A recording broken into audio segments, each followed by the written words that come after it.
one of the things I love about John MacArthur, every time he gives an exposition of Scripture, it's sprinkled not only with a bunch of Scriptures, but as one Greek term after another, where he's explaining for us what those particular Greek words mean.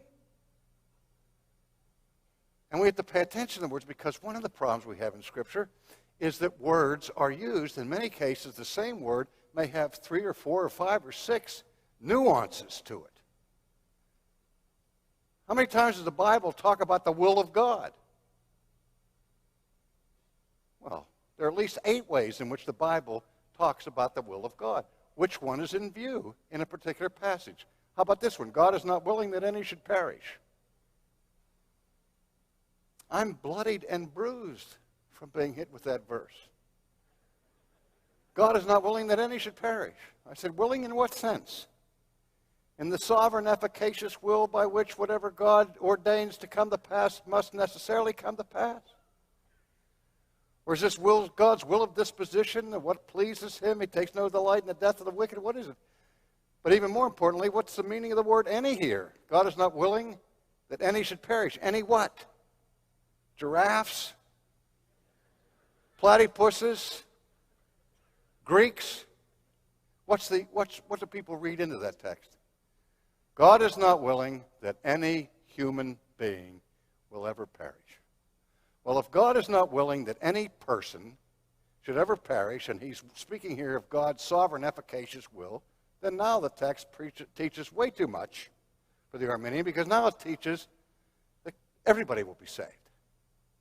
But if we look at the text, we say the any, what's the antecedent of the any? Contextually, it's the word us. So what is Peter saying? God is not willing that any of us should perish. Okay. Now, who are the us? Well, it's obviously the people he's talking to. Who are they? We have to go and look and see to whom the letters of Peter are addressed, and who are they addressed to? Yes, you guessed it, the elect. And so what Peter is clearly teaching in the text is God is not willing that any of the elect should perish. So far from being an Arminian text, this text is as Calvinistic as you can get, if you pay attention to the meaning of the words. What else do you have? A woman is saved in childbearing, right? Well, we know what to be saved means: to be reconciled with God, to be delivered from the kingdom of darkness to the kingdom of light.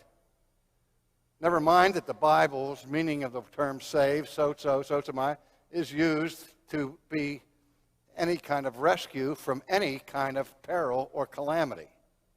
So that if you're saved from illness, you've been saved. If you're rescued from defeat in battle, you've been saved. There are all kinds of ways in which you're saved. There must be distinguished from the ultimate sense of salvation, where you're rescued from the wrath of God that is to come. So when the apostle says that women are saved by childbearing, they're not saying that there are 2 ways to salvation. One is justification by faith for the men, or justification by having babies for the women. We have to be careful of our understanding of the meaning of the words of the Bible.